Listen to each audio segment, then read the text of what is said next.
நம்ம இன்றைக்கி பார்க்க போகிறது பார்த்திங்கன்னா காடை பிரியாணி. ஸோ அதுக்கு தேவையான பொருட்கள் பார்த்துடலாம். சீரக சம்பா ரைஸு, புதினா, மல்லி, பட்டை, கிராம்பு, ஏலக்காய், பச்சை மிளகா, சின்ன வெங்காயமும் பெரிய வெங்காயமும் எடுத்திருக்கேன், காடை, இஞ்சி பேஸ்ட்டு, பூண்டு பேஸ்ட்டு, தக்காளி, மிளகாத்தூள். காடை வந்துட்டு நான் ஆல்ரெடி க்ளீன் பண்ணிவிட்டு மஞ்சத்தூள் போட்டு வச்சுருக்கேன். இது ரொம்ப நல்லது. குழந்தைங்களுக்கு சளியெல்லாம் பிடிக்கும்போது நம்ம இந்த காடை கொடுத்தோம் அப்படின்னா நெஞ்சு சளியெல்லாம் வந்துடும் சொல்லுவாங்க. ஸோ ரொம்ப நல்லதும் கூட. இப்போ நம்ம காடை பிரியாணி எப்படி பண்ணுறதுன்னு பார்த்துடலாம். காடை பிரியாணி பண்ண ஆரம்பிச்சிடலாம். ஃபஸ்ட்டு வந்துட்டு நான் கடலெண்ணெய் ஆட் பண்ணிக்கிறேன். எண்ணெய் காஞ்சதும் பட்டை, கிராம்பு, ஏலக்காய் போடுறேன் தாளிப்புக்கு. பச்சை மிளகா ஆட் பண்ணுறேன். பெரிய வெங்காயம், சின்ன வெங்காயம் ஆட் பண்ணிடுறேன். நல்லா ப்ரௌன் கலர் ஆகிற வரைக்கும் இதை நல்லா வணக்கிடுவோம். இப்போ வெங்காயம் நல்லா வணங்கிடுச்சு. நம்ம இந்த ஸ்டேஜில் வந்துட்டு இஞ்சி பூண்டு ஆட் பண்ணிடலாம். இதை நல்லா பச்சை ஸ்மெல் போகிற வரைக்கும் நம்ம இப்போ வணக்கணும். இஞ்சி பூண்டு வணங்குறக்குள்ளார நம்ம புதினா, மல்லி, ஒரு 2-3 பீஸ் வந்துட்டு பட்டை, இதையெல்லாம் நம்ம நல்லா நைஸாக அரைச்சி எடுத்துடலாம். இந்த அளவுக்கு நம்ம இப்போ நைஸாக அரைச்சி எடுத்துட்டோம். ஸோ இப்போ வந்துட்டு இஞ்சி பூண்டு வந்துட்டு நல்லா வணங்கிடுச்சு. கூட தக்காளி ஆட் பண்ணிடலாம். மிளகாத்தூள் 1 ஸ்பூன் ஆட் பண்ணிக்கலாம். இப்போ இதை நல்லா வணங்கட்டும்.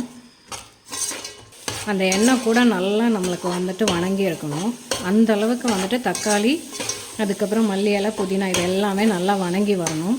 நான் இப்போ வந்துட்டு கல்லுப்பு வந்துட்டு ஒரு ஸ்பூன் ஆட் பண்ணுறேன். நல்லா வணங்கட்டும். லெட்டு போட்டு கொஞ்சம் மூடிடுங்க. கொஞ்சம் ஸ்லோ ஃபயரில் வச்சுட்டு, இல்லாட்டி டேஸ்ட்டு போயிடும்.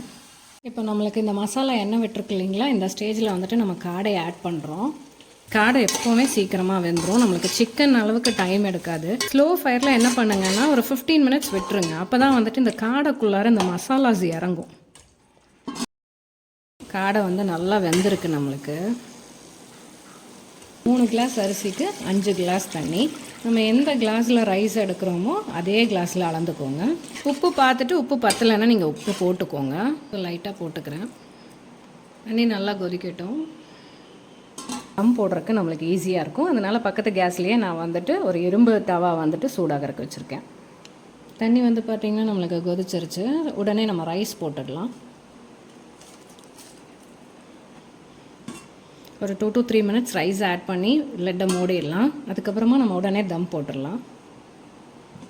இப்போ ஒரு 2 to 3 மினிட்ஸ் ஆகிடுச்சு. இன்னும் நம்ம தம் போட்டுடலாம். நம்ம ஏன் இவ்வளோ சீக்கிரமாக தம் போடுறோன்னா ரைஸ் வந்துட்டு நம்மளுக்கு குழையாது. ஏன்னா ஜீரக சம்பா ரைஸ் வந்துட்டு சீக்கிரமாக வேகிற ரைஸு, அதனால தான் நம்ம இப்போ வந்துட்டு தம் போட்டுடலாம். இந்த டவாவில் வந்துட்டு நம்ம இப்போ பிரியாணி பாத்திரத்தை வச்சிடலாம். மீடியம் ஃப்ளேமில் ஒரு 15 to 20 மினிட்ஸ். அதுக்கப்புறமா மறுபடியும் ஒரு தடவை நம்ம வந்துட்டு இதை மிக்ஸ் பண்ணி விட்டுட்டு மறுபடியும் ஒரு 15 to 20 மினிட்ஸ் தம் போடணும். இப்போ ஒரு 15 to 20 மினிட்ஸ் ஆகிடுச்சு. அதை ஓப்பன் பண்ணி பார்த்துடலாம். ரைஸ் கண்டிப்பாக வெந்துடும். சில பேருக்கு வந்துட்டு ஒரு டவுட் இருக்கும், நம்ம வந்துட்டு ரைஸ் போட்டு ஒரு 2-3 மினிட்ஸ்லேயே வந்துட்டு நம்ம தம் போடுறோமேனு. அப்படியெல்லாம் இல்லைங்க. இது ஜீரக சம்பா ரைஸுங்கிறதுனால சீக்கிரமாக உங்களுக்கு வெந்துடும். இன்னொன்று குழையாது. உங்களுக்கு கரெக்டான பதத்துக்கு வெந்துடும் பிரியாணி. லெட்டு போட்டு மூடிடலாம். மறுபடியும் ஒரு ½ அன் ஹவர் மீடியம் ஃப்ளேம் போதும். இப்போ ஓப்பன் பண்ணி பார்த்துடலாம். பிரியாணி நம்மளுக்கு ரெடி ஆகிடுச்சு. கரெக்டான பதத்துக்கு நம்மளுக்கு பிரியாணி ரெடி ஆகிருக்கு. பிரியாணி பார்த்திங்கன்னா இப்போ பர்ஃபெக்டாக நம்மளுக்கு ரெடி ஆகிருக்கு. குழையாமல் கரெக்டான பதத்துக்கும் நம்மளுக்கு வந்திருக்கு.